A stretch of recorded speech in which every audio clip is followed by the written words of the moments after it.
Hi everyone, welcome back to healthy Hamesha. मैं हूं doctor Salim और आज इस वीडियो में मैं आपको बताने वाला हूं विटामिन ई से मिलने वाले 9 मैजिकल हेल्थ बेनिफिट्स के बारे में। दोस्तों, आज इस वीडियो में मैं आपको ये तो बताऊंगा ही कि विटामिन ई से आपको कौन कौन से फ़ायदे मिलते हैं। इसके साथ साथ हम ये भी जानेंगे कि कौन ऐसे लोग हैं जिनको विटामिन ई ज़्यादा नहीं लेना चाहिए, स्पेशली सप्लीमेंट की फॉर्म में। कौन कौन से फूड सोर्सेज होते हैं विटामिन ई के, ये भी हम जानेंगे, और किस तरह से और कितनी डोज में इसको आपको लेना चाहिए, इस बारे में भी इस वीडियो में हम बात करेंगे। तो चलिए बिना किसी देरी के इस इंटरेस्टिंग वीडियो को शुरू करते हैं और जानते हैं इस बहुत ही बेहतरीन विटामिन के बारे में जिसका नाम है vitamin E.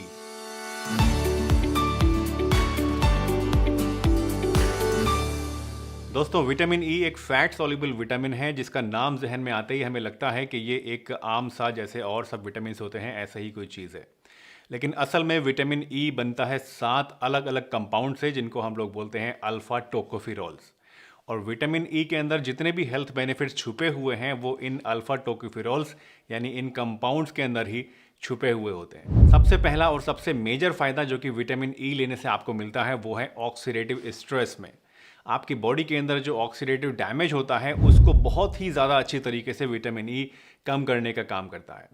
Oxidative stress basically एक ऐसा प्रोसेस है जिसमें हमारी सेल्स के अंदर जब ऑक्सीजन जाने के बाद केमिकल रिएक्शंस होते हैं तो उनके नतीजे में कुछ फ्री रेडिकल्स पैदा होते हैं। ये फ्री रेडिकल्स आपकी सेल्स को डैमेज करते हैं और बॉडी में बहुत सारे अलग अलग तरह के नुकसान पैदा करते हैं। उम्र बढ़ने के साथ साथ क्योंकि हमारी बॉडी के अंदर ऑक्सीडेटिव डैमेज बढ़ने लगता है तो ये प्रोसेस कम होता है और इसकी वजह से आपके अंदर बहुत सारी प्रॉब्लम्स, जैसे कि उम्र बढ़ने के साथ स्किन में प्रॉब्लम्स आना, आपकी किडनीज़ के अंदर प्रॉब्लम्स आना, आपकी हार्ट की नसों के अंदर प्रॉब्लम आना और भी बहुत सारी अलग अलग तरह की प्रॉब्लम्स हैं। इन सभी में आपको काफ़ी ज़्यादा फ़ायदा मिलता है। विटामिन ई लेने से दूसरा मेजर बेनिफिट आपको मिलता है आपके दिल के लिए, आपके हार्ट के लिए। दोस्तों, हार्ट में जो हमारे प्रॉब्लम्स पैदा होती हैं उनके लिए कुछ बहुत ही इंपॉर्टेंट ऐसे फैक्टर्स हैं जो कि रिस्पॉन्सिबल होते हैं। फॉर एग्जांपल, आपके ब्लड के अंदर कोलेस्ट्रॉल का बढ़ जाना, आपके ब्लड के अंदर ट्राइग्लिसराइड्स का बढ़ जाना, आपके बीपी का राइज हो जाना, या फिर आपकी नसों के अंदर ऑक्सीडेटिव स्ट्रेस की वजह से सख्ती आ जाना, या फिर अंदर प्लैकिंग हो जाना। ये कुछ ऐसी चीज़ें हैं जो कि आपकी बॉडी के अंदर हार्ट प्रॉब्लम्स पैदा करने के लिए रिस्पॉन्सिबल होते हैं। अब क्योंकि विटामिन ई आपकी बॉडी के अंदर स्ट्रेस को भी कम करता है, इस ऑक्सीडेटिव स्ट्रेस को कम करता है, आपकी बॉडी के अंदर एलडीएल यानी बैड कोलेस्ट्रॉल को कम करता है, आपके अंदर ट्राइग्लिसराइड्स को भी कम करता है और आपके ब्लड प्रेशर के ऊपर भी असर डालता है, उसको भी नॉर्मल रेंज में रखता है।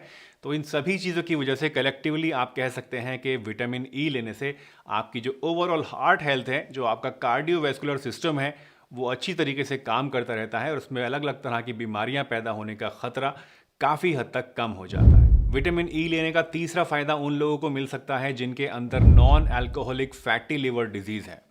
दोस्तों, fatty liver, I am sure अगर आप मेरी वीडियोस देखते हैं तो आप जानते होंगे कि क्या होता है। ये एक ऐसी बीमारी है जिसमें आपके लिवर के अंदर फैट डिपोजिशन होने लगता है और इसकी वजह से आपका लिवर कमज़ोर हो जाता है और अल्टीमेटली सिरोसिस होकर उसके अंदर परमानेंट डैमेज भी हो सकता है। अगर आपके अंदर non alcoholic fatty liver disease है, यानी ऐसी लिवर डिजीज़ है, ऐसा फैटी लिवर है जो कि आप शराब नहीं लेते हैं उसके बावजूद पैदा हो रहा है, तो ऐसे केस में विटामिन ई लेने से आपको बहुत ही ज़्यादा फ़ायदा मिलता है, क्योंकि ये विटामिन ई आपके लिवर के अंदर जमा होने वाले फैट को कम करने का काम करता है। विटामिन ई का चौथा फ़ायदा मेनली होता है लेडीज़ को, या फिर आप कह सकते हैं हमारी छोटी छोटी जो टीनेजर गर्ल्स होती हैं, बच्चियाँ होती हैं, उनके लिए।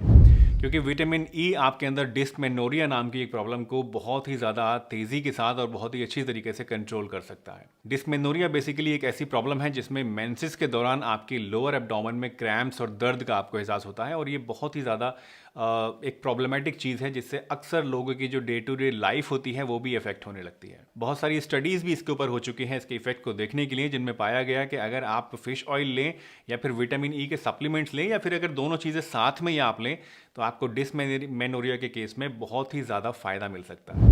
विटामिन ई आपकी स्किन हेल्थ के लिए भी एक बहुत ही लाजवाब विटामिन है। अगर आप विटामिन ई लेते हैं तो इससे आपकी बॉडी के अंदर, आपकी स्किन के अंदर कोलेजन का प्रोडक्शन बढ़ जाता है। कोलेजन बेसिकली वो प्रोटीन है जो कि आपकी स्किन को इलास्टिसिटी देता है, उसको टाइट बनाए रखता है और उसके टेक्सचर को इम्प्रूव करने का काम करता है। आपने देखा होगा बहुत सारे ऐसे स्किन के ब्यूटी के प्रोडक्ट्स हैं जिनके अंदर एडवर्टीजमेंट्स में बताया जाता है कि इसमें विटामिन ई है। दोस्तों, ये इसीलिए होता है क्योंकि विटामिन ई एक बहुत ही जाना माना विटामिन है जो कि स्किन हेल्थ के लिए और आपके बालों की हेल्थ के लिए भी काफ़ी अच्छी चीज़ होता है। विटामिन ई आपके ब्रेन के कॉग्निटिव फंक्शन को भी इंप्रूव करता है। कॉग्निटिव फंक्शन का मतलब है कि चीज़ों को देखकर उसे माइंड के अंदर, अपने ब्रेन के अंदर याद रखने की जो आपकी काबिलियत होती है, जो कुव्वत होती है, उसको कहते हैं कॉग्निटिव फंक्शन। तो विटामिन ई रेगुलरली इस्तेमाल करने से आपके ब्रेन का ये कॉग्निटिव फंक्शन भी इंप्रूव होता है, आपकी याददाश्त, आपकी मेमोरी भी एनहांस होती है, और इसके साथ साथ बुजुर्गों के अंदर उम्र बढ़ने के साथ साथ एक बीमारी पैदा होने का खतरा शुरू हो जाता है, जिसको बोलते हैं अल्जाइमर्स डिजीज़, जिसमें कि आपका ब्रेन एक तरह से कम काम करने लगता है, आप कह सकते हैं। तो ये अल्जाइमर्स डिजीज़ का खतरा भी काफ़ी हद तक आपके अंदर विटामिन ई को रेगुलरली लेने से कम हो सकता है।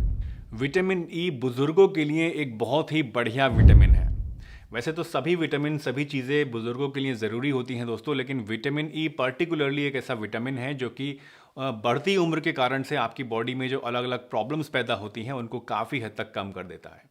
इसके साथ साथ ये आपकी बोन्स को और जॉइंट्स को भी हेल्दी बनाता है, उनकी मोबिलिटी को इंक्रीज करता है, और आपकी इम्यूनिटी के लिए बहुत ज़्यादा ज़रूरी होता है, क्योंकि उम्र बढ़ने के साथ साथ आपकी इम्यूनिटी कमज़ोर होने लगती है। तो वहाँ भी इसकी मदद से आपको काफ़ी ज़्यादा फ़ायदा मिलेगा, और बार बार जो बुज़ुर्गों में बीमार पड़ने की प्रॉब्लम होती है वो काफ़ी हद तक कम हो जाएगी। विटामिन ई आपके लंग फंक्शन के लिए, यानी आपके फेफड़ों के लिए, आपके सांस लेने वाली प्रणाली के लिए भी बहुत ही ज़्यादा बढ़िया चीज़ है। विटामिन ई आपके फेफड़ों के अंदर पॉल्यूशन के असर को कम करता है। अब पॉल्यूशन आजकल एक ऐसी चीज़ है दोस्तों जिससे कोई भी बचा हुआ नहीं है, चाहे आप किसी छोटे शहर में रहते हैं, चाहे बड़े शहर में रहते हैं, सभी जगह पॉल्यूशन का हाल बहुत ही ज़्यादा बुरा है। तो अगर आप विटामिन ई रेगुलरली इस्तेमाल करेंगे तो इससे पॉल्यूशन का जो असर आपके फेफड़ों पे पड़ता है वो कम हो जाएगा। अस्थमा जैसी बीमारियां जो आजकल बहुत कॉमनली देखी जा रही हैं, इसी पॉल्यूशन की वजह से इनका खतरा कम हो जाएगा, आपके लंग्स स्ट्रांग बनते हैं, और सबसे बड़ी चीज़ कि आपके लंग्स की जो इम्यूनिटी होती है वो बढ़ जाती है, जिसकी वजह से लंग्स के अंदर बार बार इन्फेक्शंस नहीं होते हैं। विटामिन ई आपके अंदर इनफर्टिलिटी, चाहे वो मेल इनफर्टिलिटी हो चाहे फीमेल इनफर्टिलिटी हो, इन दोनों ही चीज़ों में काफ़ी ज़्यादा बेनिफिशियल इफेक्ट्स देता है। दोस्तों, विटामिन ई इस्तेमाल करने से आपकी स्पर्म काउंट इंक्रीज होती है, आपकी स्पर्म्स की ओवरऑल हेल्थ इंप्रूव होती है, ओवम जो है आपके वो हेल्दी बनते हैं, ओवम का जो रिलीज़ होता है वो टाइमली होता है, आपकी मेंस्ट्रुअल साइकिल भी इससे रेगुलेट होती है, और ये सभी चीज़ें आपकी इनफर्टिलिटी की प्रॉब्लम को ठीक करने के लिए बहुत ही ज़्यादा इंपॉर्टेंट होती हैं। अब सवाल आता है कि जब विटामिन ई इतनी अच्छी चीज़ है तो इसको आपको किस तरह से इस्तेमाल करना चाहिए, कौन कौन सी ऐसी खाने पीने की चीज़ें हैं जिनके अंदर विटामिन ई पाया जाता है अच्छी मात्रा में। तो सबसे पहली जो रिकमेंडेशन है दोस्तों मेरी आपको विटामिन ई लेने के लिए, वो है wheat germ oil. Wheat germ oil के अंदर काफ़ी अच्छी मात्रा में और काफ़ी अच्छी क्वालिटी का विटामिन ई आपको मिलता है। In fact 1 table spoon wheat germ oil अगर आप रोज़ाना ले लेते हैं तो इससे आपकी दिन भर की जो रिक्वायरमेंट है विटामिन ई की वो पूरी हो जाती है। इसके अलावा आप सनफ्लावर सीड्स भी ले सकते हैं, इनके अंदर भी काफ़ी अच्छी मात्रा में आपको विटामिन ई मिलता है। अगर आप 1 टेबल स्पून सनफ्लावर सीड्स ले लें, उनको थोड़ा सा रोस्ट कर लें तवे पे, ड्राई रोस्ट करना है, घी भी नहीं डालना है, और उसके बाद इसको आप रोज़ाना खा लें तो इससे भी आपको काफ़ी अच्छी मात्रा में विटामिन ई मिल जाएगा। नट्स की अगर हम बात करें तो बादाम के अंदर और मूंगफली के अंदर काफ़ी अच्छी मात्रा में आपको विटामिन ई मिलता है, तो इनको भी आप ले सकते हैं।